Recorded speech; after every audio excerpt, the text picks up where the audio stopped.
millions of years, the waters of Central and Eastern Europe have emptied into the Black Sea.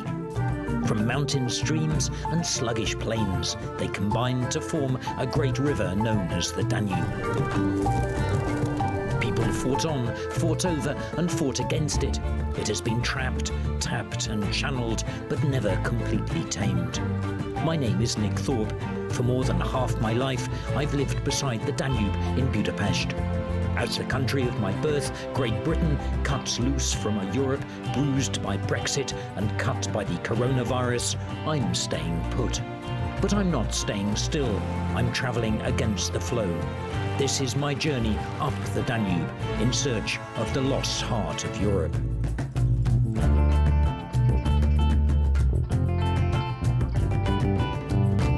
It all begins in southeast Romania at the delta of the Danube. This is where the great river is split into 3 branches and reaches the Black Sea. Over millennia, the river and the silt from all the lands upstream through which it passes has created an astonishing landscape of rivers, lakes, tree-lined shores and reed beds. I've come here to witness how each life form in this wilderness survives, thrives and flies side by side, and how the people fit into that puzzle.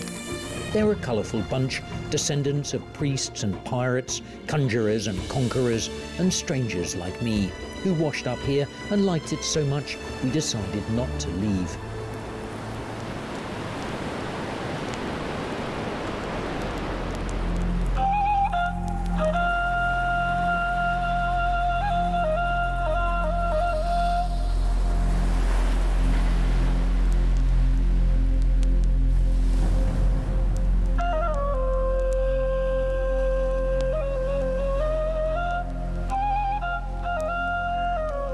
Civilization reached Europe from the east.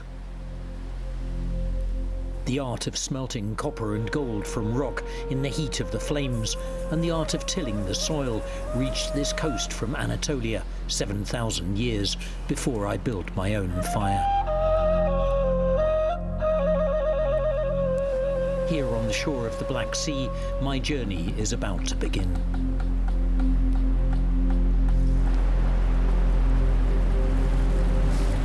There's actually no way to walk along the shore here from the tip of the Danube to the village, so Zuko here has kindly agreed to bring me into the village. It's very early still, but I hope not too early to get a cup of coffee.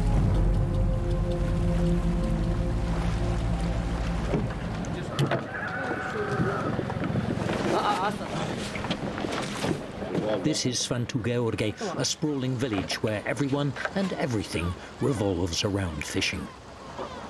The morning is still young when the fishermen get back from a night at their nets. The seagulls laugh with anticipation at the prospect of an easy breakfast, and no one grudges it them. Watching them unload their catch, I feel I'm part of a drama reenacted day and night between fish, birds and man within the fragile ecosystem of the Danube Delta. Everyone plays their part. The men bring in the fish by the barrow load. Their wives prepare the lunch, while the kids kick a ball. There are skills and goals galore in a game which never ends but is often interrupted. On my first day here, I met Andrei, my first friend in Sfântu Gheorghe. Tell me something about yourself. Who are you? I have 10 years. 10 years old. Oh, okay, yeah. Very good. And this is your grandfather and grandmother? Yeah. I love this air. I love this oxygen. It's very clear. Your English is very good. Yeah, thanks. You had a good teacher? No, I learn English from games. From games? Not from really? school. Okay. And your mum and dad, where are they? On Italy. I have no mom, sorry. No mum? I have a dad. And your dad is in Italy now? Yeah, He's working there? He's working on boats. When do you see him? On summer. Just in the summer? Yeah. And Christmas time? No, Not I at did Christmas? not see it. Really? So it's a long time without him? Yes. It's a long time. He's not come here to visit me. No.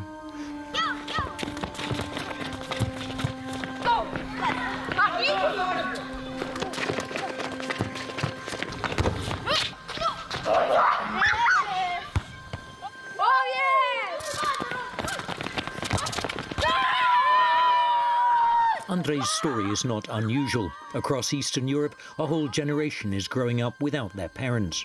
They went upriver into Europe in search of wealth this village can no longer provide. Because not long ago, there was a way to get rich in Svantu George, by catching a certain fish which granted every fisher family's wishes. The Svantu George mouth of the Danube has been the underwater gateway for the sturgeon, migrating upriver from the Black Sea for thousands of years. The beluga sturgeon can grow up to 10 meters long, weigh up to a ton, and live 100 years. Its eggs, black caviar, are one of the most sought-after animal products on Earth. But overfishing and the destruction of its habitat by river regulation and hydroelectric dams have driven several species of sturgeon to the brink of extinction. In 2006, sturgeon fishing was banned in Romania, and this village lost the hen that laid the golden eggs. We're on our way now to meet Emil, a former sturgeon fisherman. He's going to show me how they used to catch them. Emil's family has been fishing here for generations, sharpening their hooks and sharing their knowledge. Ele se ascult, să dispară toată rugina de pe ele, iar vârful trebuie să fie ca vârful de ascuțit. The sturgeon swims along the bottom of the river, so the best way to catch them is to fix a sort of fence into the bed of the river. As they swim through, wicked hooks catch in their sides. Lesser fish are now the staple diet. Emil's old hooks have rusted from neglect. He's only got them out now to show me the tricks of his former trade. Drumul la mii de cărlige, chiar și 10.000 de cărlige. Sunt valuri, sunt curenți și plutele astea nu stau țapene așa. Ele se duc încolo, încoace, se joacă și atunci peștele când trece pe acolo, l-a găsat un cărlig. Îl oprește, el se zbate, se prinde în alt cărlig, se prinde în 3, 4, 5 cărlige, depinde cât este de mare cărligul. Iar oprindu-se în 2006 pescuitul la Sturion, ne-a pus să ne reorientăm spre alte unelte. I still can't imagine how they could bring these giant fish ashore. A single big sturgeon could keep a family going for months. Its caviar could make them rich. Hold it like that? No. Oh, like that. What? Yeah. Oh, I see. Okay. So hold it like that. Yeah? And now in the... Așa țipila. It's already looking pretty sharp to me. I wouldn't like to be a sturgeon on the end of this. Te duci de sus în jos. Oh, okay. Further down.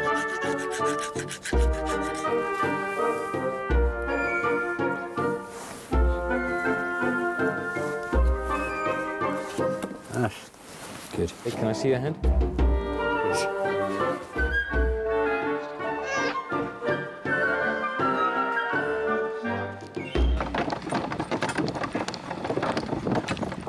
Vrei să te urci cu noi? Stai. Hi, Andrei. Hi, so cool. This is your friend. Hello, Sebastian. Hello. He is with me, and Nick, I'm here my somewhere. friend, he's with me. Hi, Andrei. It's nice to walk with you in your town. Yeah.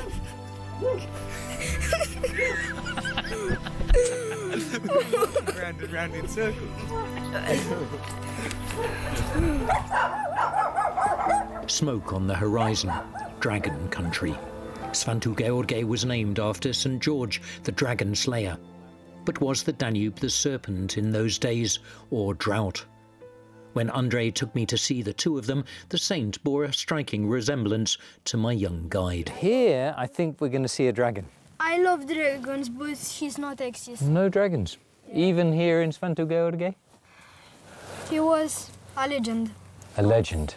A dragon of Svantu George. St. George here, he looks very young. He looks as young as you. Yeah, I know. So, Andrei, I should go now because I have a long journey all the way up the river. So, very nice to meet you. Nice to meet you. Good luck. Thank you very much. Pescarii din Dobrogea sau nu? I want to sing in Romanian. Good. That would be lovely. Pescarii din Dobrogea, șai lili laila, put pește la Cherhana, șai lili laila, și aruncă plasele, șai lili laila, ca să prindă peștele, șai lili laila, firicel de baltă, peștele se scaltă, șara dimineața când se lasă ceața, șai lelele, șai lelele. The words of Andrei's song echo in my mind as I pace the empty streets. The fisherman in the song may be gone forever. I'm leaving this town with a heavy heart. I would have stayed at this meeting point of sea and river, but my journey has only just begun. The ferry sails in the early morning for Andrei's birthplace, Tulcea, the hub at the heart of the Delta.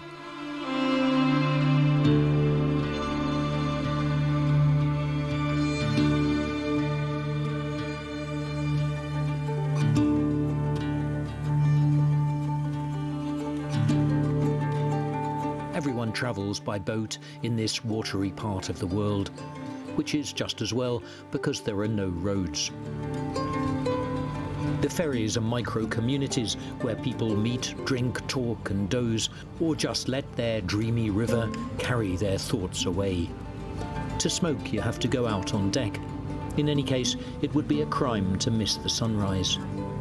Inside, it feels like a village pub. But here, the youngest customers seem the worse for wear.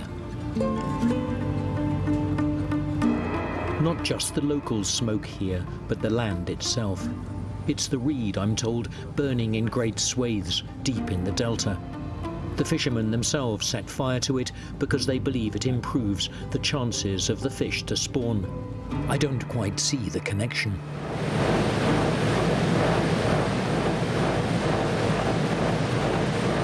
For all the cheerful banter on board, each passenger nurses their own hopes and sadness. Daniela has been living and working in England for 7 years. She came back now for the first time for her father's funeral. He was a fisherman here in Delta. He loved to fish. His dad was a fisherman. Actually, his dad was all his life a fisherman. And how is England? It's really nice there for us. Will you stay there, do you think? Yes, I have to stay there. I bought a house there. Will you ever feel at home in England? Yes, I feel home, but not 100% and not like here, obviously. You know, your heart, my heart is going to be always here.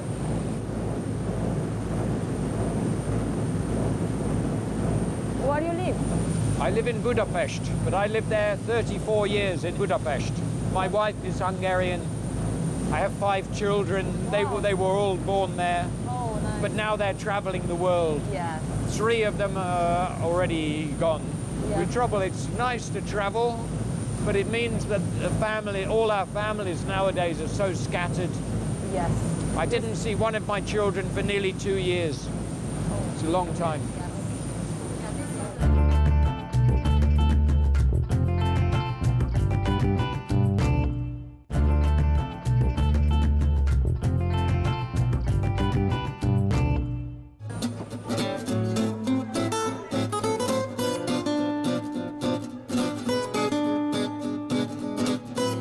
Life in the delta revolves around Tulcea, the city where the 3 main branches of the Danube meet.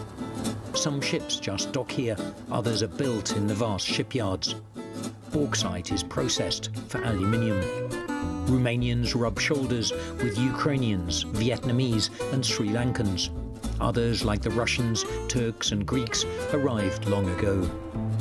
Idling on the waterfront, watching the world go by, I heard the strains of a lone violin.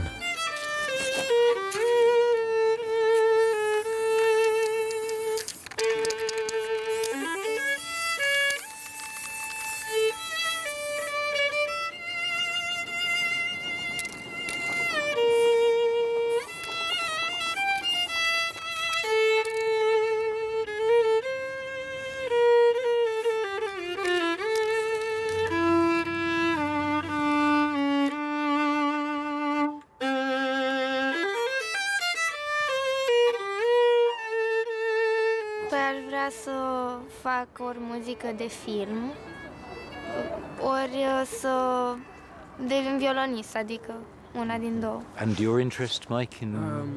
Actually, it's quite funny that no one in my family does art. Spontaneous, that's how I describe my art style. What comes, comes. It's very different, the art that you both make. Yeah. What does Europe look like for you both, looking kind of westwards from here? Na, e mult mai dezvoltat, adică cel puțin, na. But you feel European? No. No, you don't. But you feel Romanian? Yes. And you, Mike? I'm multicultural. I listen to a lot of music, multicultural styles. Do you think you'll both stay here or come back here? Aș vrea să mă mut de la facultate încolo. To study, yeah. What about you? I plan on studying graphic design abroad, not here. And then after studying? Să stau acolo, adică... To live there. To live abroad, yeah. Yes. In Germany or somewhere else? America. American dream. Thanks, Mihai, very much. Thanks. Here on the fringes of Europe, there's a powerful tradition of welcoming and absorbing strangers. But if so many people leave here, why do others settle from the ends of the earth? Anton from Indonesia met his Romanian wife Raluca far from Tulcea, working in the catering trade in Alaska. They decided to move here to make a home with their kids and now run this restaurant together. And so you decided as a family to come here. Yeah. Why Tulcea? Why Tulcea? Because their family is mostly is here. Yes. Yeah, it's Your a single, wife's family comes from Tulcea. From Tulcea, and it's a single kid. If I bring Raluca to Indonesia, the parent gonna be like staying alone here. So it's okay. We deal with that one. And how do you like Tulcea? How do you like being in Romania? It was beautiful, especially in the Delta, Danube, which is I like to eat fish. Because mostly in Indonesia, people is eating fish, not eating meat. I feel home with fish in Bali. Fish in Bali, yeah. So it's a different no problem. fish. Different fish, yeah, absolutely. But still swimming, so it's okay. Do you catch fish? Yeah, fish? yeah. You do. Yeah. With a rod and line. Yeah, or... just a simple. There, even in the like lake there, in the middle of the town, you get some small fish, whatever. But it's interesting. But not like a sturgeon. So you have to watch out. And I guess Tulcea, this is a pretty multicultural sort of town anyway, isn't it? People from all over the world. Tulcea, they call Dovrutsá area is like mixed. Turkish, from some Moldovan, Macedonian, so it's more mixed than the other part of the Romanians.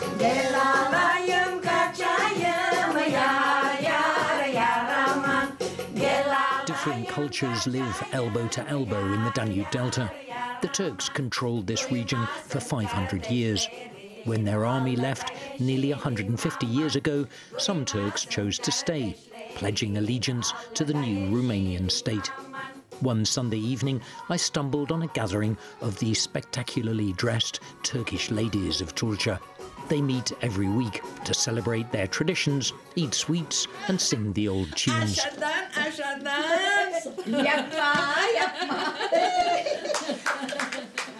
What kind of songs do you sing? What are you singing about? What subjects? Noi cântăm numai cântece de dragoste. Cântecele vechi, foarte vechi, de pe timpul osmanleilor, acelea noi le promovăm. Ca și tinere să știe cântecele, să învețe de la noi, de la cei în vârstă.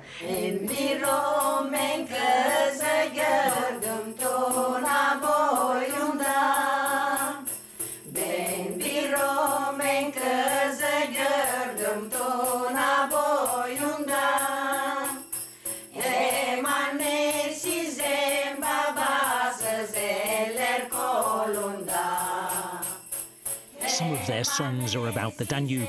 An orphaned Romanian girl meets a poor Turkish lad who wastes no time proposing to her. Marry you, she asks, and wrap us both in this land of homesickness. Between songs, the ladies confess that they've all lost their husbands. But even that is a source of amusement. Noi toate de aici nu avem soți. Al meu a plecat acum de curând, am 9 luni, și al lui doamna a plecat acum de curând. Restul la fete sunt mai de mult văduve, să știți. 23 de ani, singură. Și eu 26. Bărbații noștri sunt mineri. Lucrează în pământ acolo și nu mai vin acasă. Înțelegeți? Asta e glumă, știți? So you feel Turkish and Romanian? How do you feel? Who are you? Una și aceeași persoană, și cu români, și cu lipoveni, și cu macedoni, și cu italieni, cu toate națiile. Noi suntem uniți. Când se face un spectacol și suntem noi invitați, sunt invitați și celelalte naționalități. Și toți intrăm pe rând, cântăm, ne simțim bine, plecăm, cântăm cu toți împreună, n-avem nicio diferență între noi, să știți. Noi ne împăcăm foarte, foarte bine cu toate naționalitățile. Așa că... Dar când gândiți, în ce limbă gândiți? Acasă în turcă și în orașul română.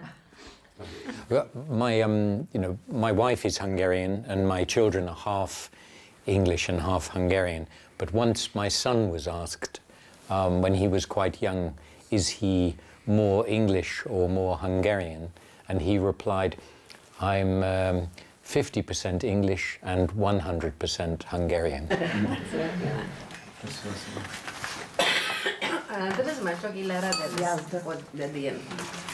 So tomorrow, actually I will be 60 years old.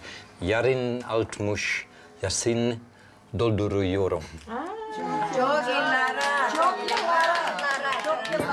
Mulți ani cu sănătate, să vă dea Domnul tot ce doriți, zile senine și fericire, la mulți ani să trăiți, la mulți ani să trăiți.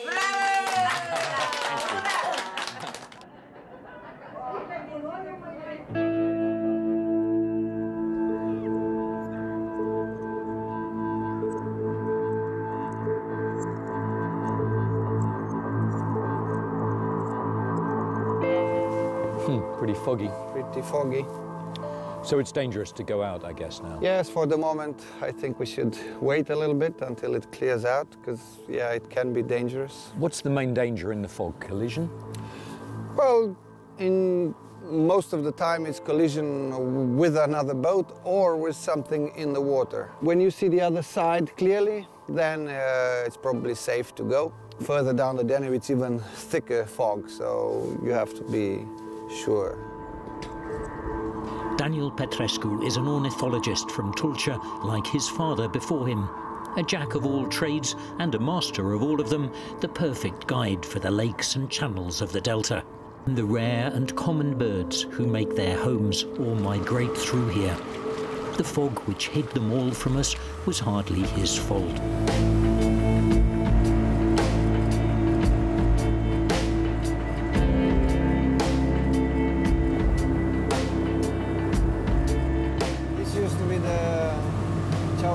Boat, you know. Really? The Yeah. Siret?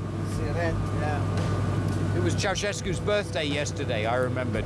26th of January. Well, happy birthday. Happy. It was stuck in my head. 26th of January. I don't know why I remember that date. You don't remember your wife's birthday and Yes, you I remember do. Ceausescu. Yes, I do.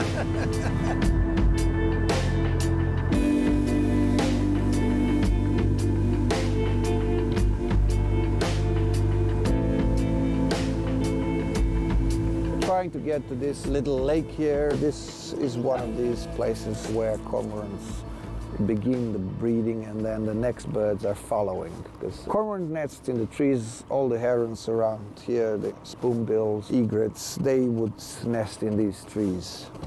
This is the part of the delta which takes most of the sediment, because the oldest part of the delta, this used to be the bottom of the sea, and it's been silted up in the past 10,000 years, 13,000 years. Shallow water, shallow lakes, and also a lot of land where the trees can find a place to grow.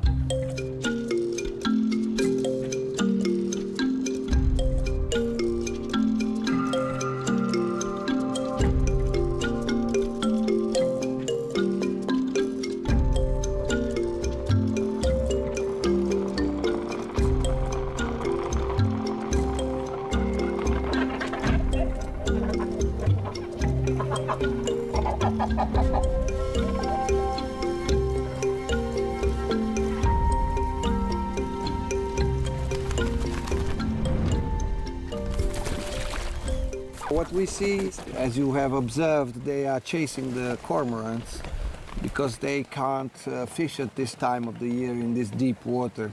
So they were having this parasitic behavior. They are just stealing the fish from the cormorants that come out from a dive with the big fish, and they can't swallow it in the next 3 seconds. They will get robbed. Really? Yes. Why do the cormorants tolerate that? Well, they have no choice. It's like it's the larger the bird wins. It's just nature. This species of red-beaked pelican, which is the Dalmatian pelican, you are lucky to be here at this time of the year because this is the only time of the year when you can see this beautiful red beak. This is the breeding plumage of the Dalmatian pelican, which starts breeding right now. In February, he goes on to the nesting site. This is the largest bird in Europe.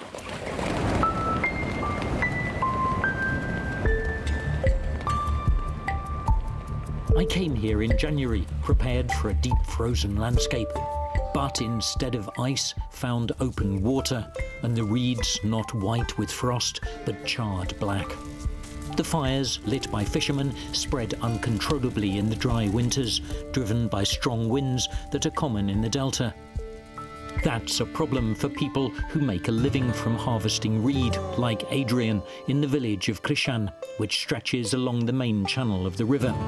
He's taking me to a field recently burnt to cinders. Only the willows survived because they're so full of water.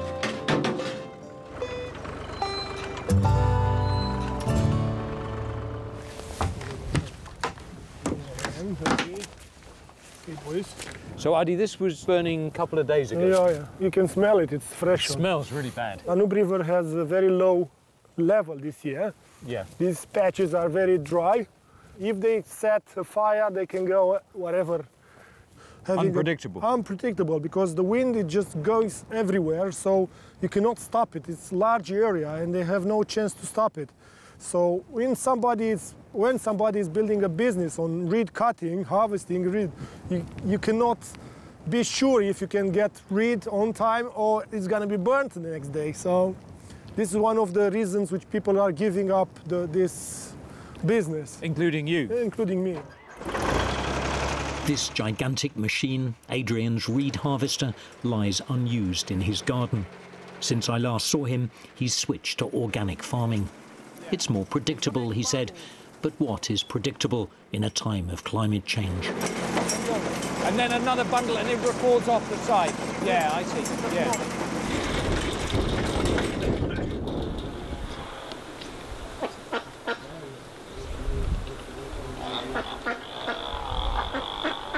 When I was last here, your son, he was like very small. And now? 9 years old. It's on the school. It's on the school today. So. In his class, there are only 4 people. 4 children. People are not having children, or the families have moved away? There are not enough young families, so it's not enough to earn from reeds. No. Not enough people to come and work here. It's difficult though. Adrian's village, Crișan, is turning a sharp bend from fishing to tourism. But tourists are harder to catch and keep, with a shorter season for spawning.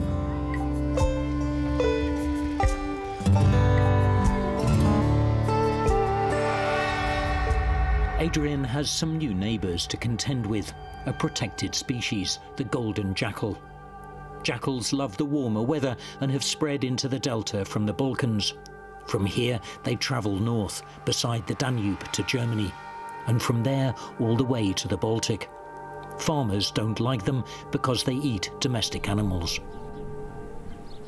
My opinion is the jackals are too much protected, because as you know, in the biosphere reserve, everything is forbidden for hunting.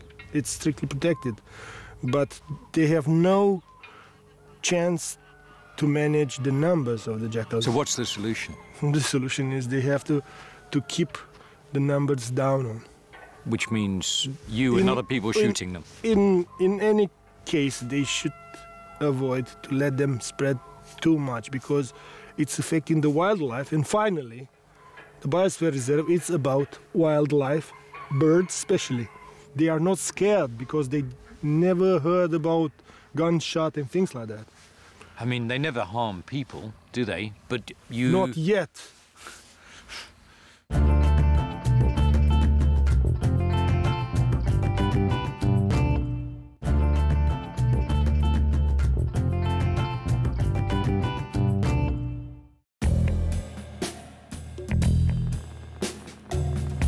But some people are genuinely fond of them. The man with the megaphone is Christy Pop, head of the large carnivore program of the Worldwide Fund for Nature. He's come here to talk to them, or rather howl at them. When they howl back, he estimates their numbers. They're more enthusiastic than wolves, he explains, like he is. I have a megaphone here. This will help us to call, let's say, the jackals. And since the jackal is territorial, they will most probably reply. They will say that, look guys, I'm here, this is my territory, so go away, something like that. The jackal is in the top of the food chain.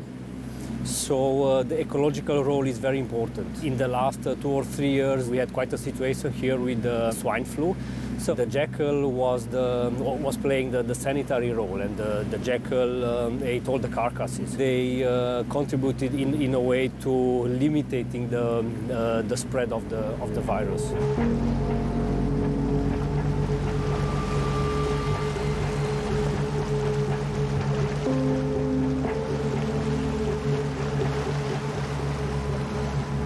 We're getting closer to Karaorman, yes, which means the Black Forest in Turkish. That's a good place to find jackals? That's a good place. We managed to record jackals there, I think, in at least 70% of the cases. So this is actually a thermal camera. It's really a nice tool because you have the chance to see the animals. So if you have a look through the camera, you will see me because I'm warm. Yeah, you're very bright. You can really detect any kind of heat. Do we need to be very quiet on the boat? We need to be quiet, exactly. We don't need any kind of light. And then I will start, performing the howling. In many cases, they are approaching the boat, so they are coming on the shore, so you can really spot them. Yeah. Let's do it. Yeah, okay? Yeah. Let's do it.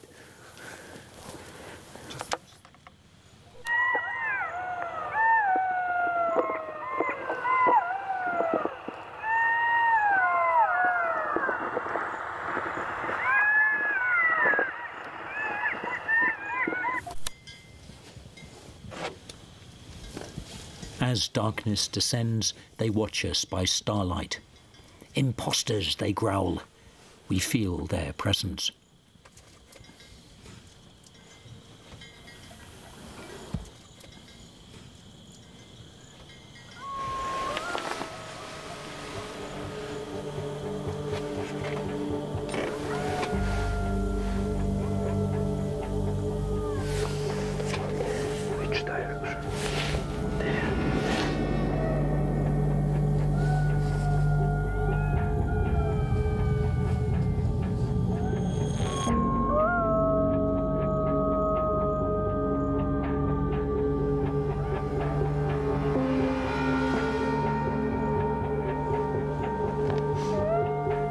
So I guess they're watching us now.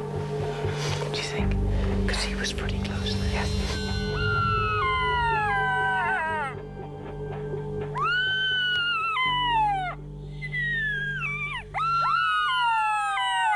It's a beautiful night. Yeah, it's a perfect night actually for January, end of January.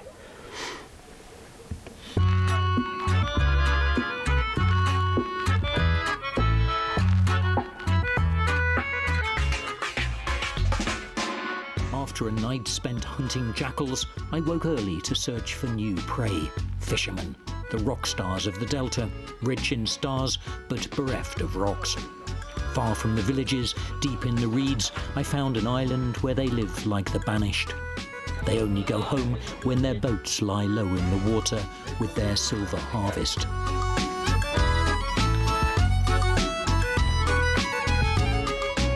La fiecare setcă din asta se pune o sticlă sus și a fost gheață și când a plecat gheața a mânat-o vântul și ne le-a dragat, ne le-a tărit.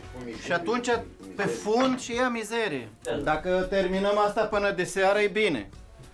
Mâine aia, păi mâine asta. Untangling the net all day, I mean, it's an endless task. I can't imagine how many meters long these nets are. So it's a hard life, a very hard life. Yes. Dacă n-am învățat carte, nu ne-am făcut direct. Pește, parcă nu simți munca, dar dacă iei mizerie și nu prinzi nici pește, e greu. Eu sunt Nicu. Eu sunt Nicu. Nicu. Două Nicu.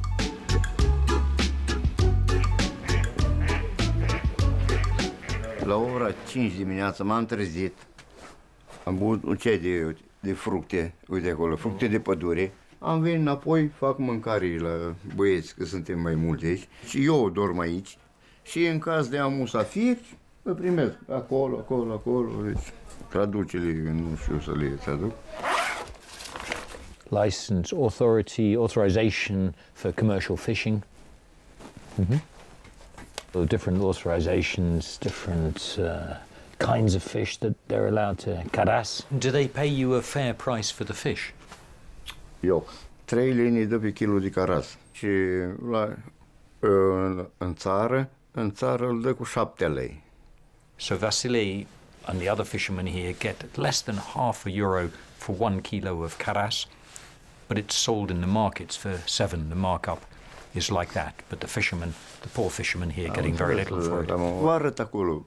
Mergem acolo și vă arăt ce am prins azi.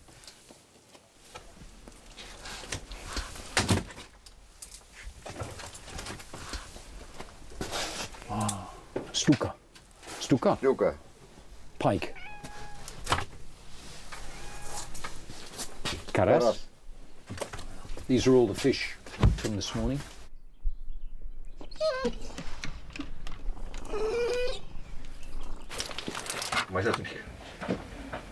No one can catch sturgeon anymore because it was banned, right? Oh, ilegal, nu. Deci la Ucraina se pescuiește, în România e posibil. Do you like to live here, Vasile? And what's good about your life here? Nu ne place viața. Nevoile. Sărăcia ne face. Forța. There's some good things, though, about being a fisherman in the Delta. Maybe the quiet, the fresh air. Nu. Aer curat, da. Aici, da. Asta, da, cu aer curatul, da. Some crabs, wow. Look at these.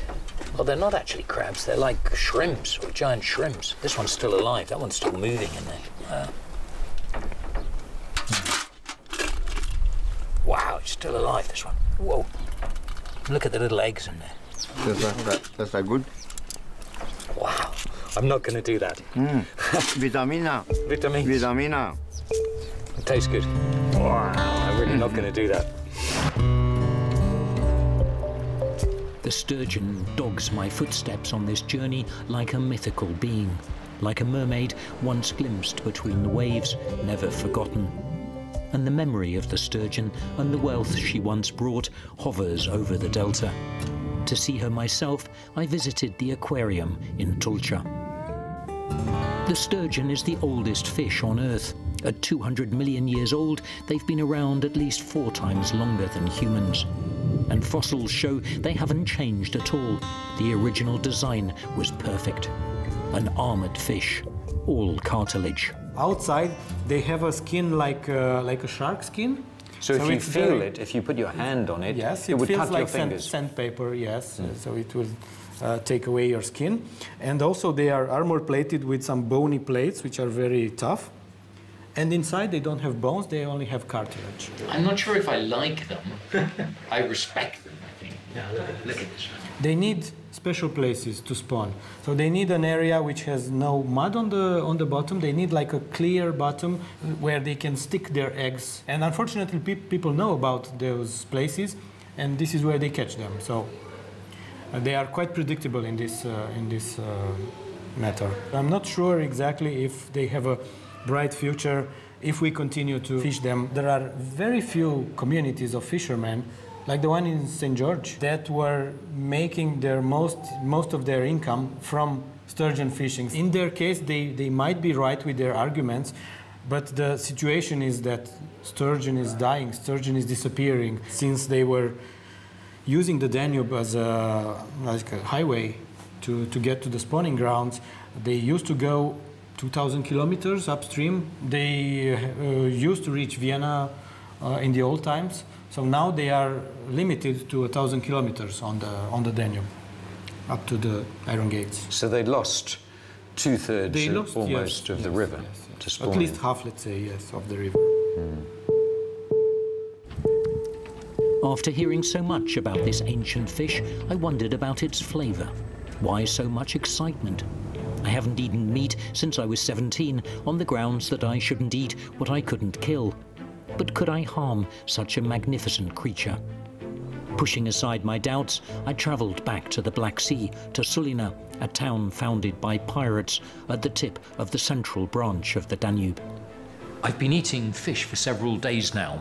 Carp, pike, catfish, but now for the first time here in Sulina I've found sturgeon on the menu. So that's what I've ordered, traditional sturgeon soup from the Danube Delta. Mulțumesc. Plăcere. Poftă mare. Și un pahar de vin alb sec, vă rog. Da, imediat. Și apă minerală. Și apă minerală. Mulțumesc.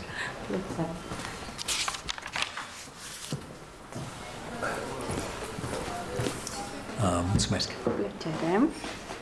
Scuze, de unde este sturioon? Where is the sturgeon from? Deci, sturionul este de la o crescătorie, nu e de Marea Neagră, e de la o fermă. Mulțumesc. The ladies just said then that this sturgeon is not from the Black Sea, which was of course banned, but it's from a farm, a sturgeon farm nearby. Da. Ce nu le-ați spus dinainte să le pregătesc? A strong taste. A very fishy taste, quite nice actually. Strange feeling though to be eating one of the main characters in this film.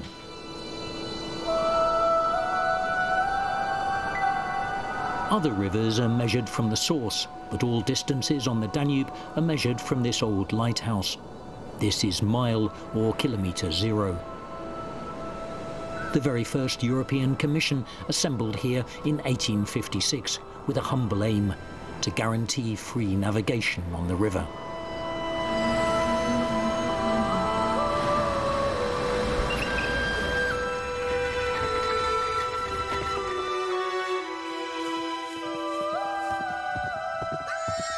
Between the lighthouse and the sea stand the gravestones, where the history of Sulina is worn away by the wind.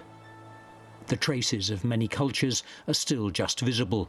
The crescent of Islam, the Star of David, and memories of long-lost British seamen.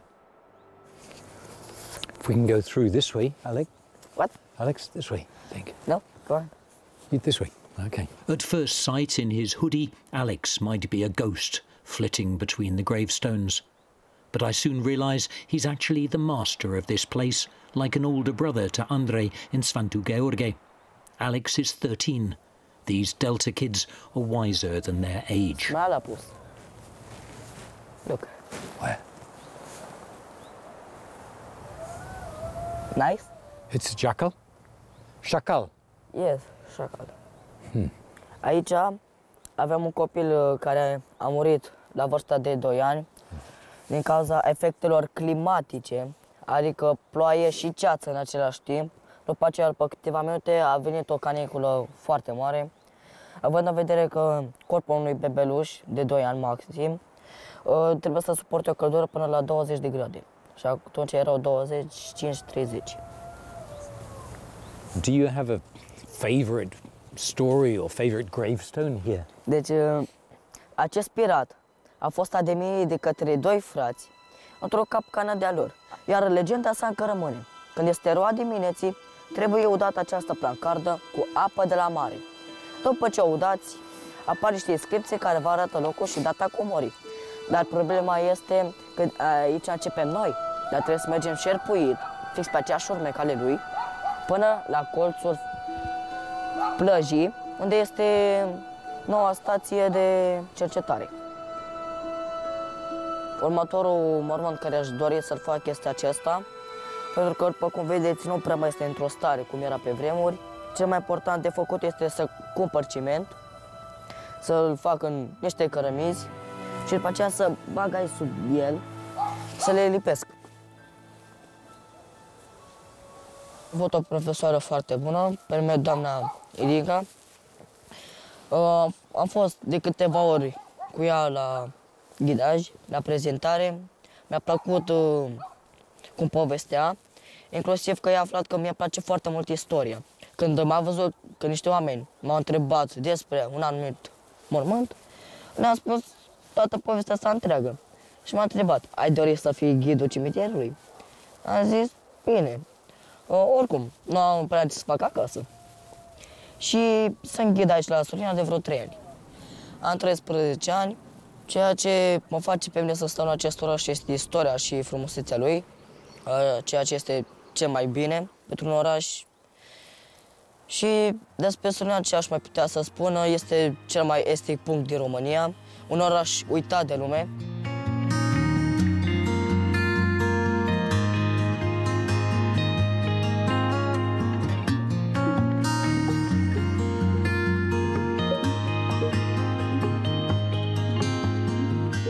Sulina or Sol Luna contains both the sun and the moon, and like them, she disappears, then reappears from behind the clouds. In these ship-haunted streets, there are puddles of light, islands of warmth and love in wintry windows. It's a town always waiting for spring.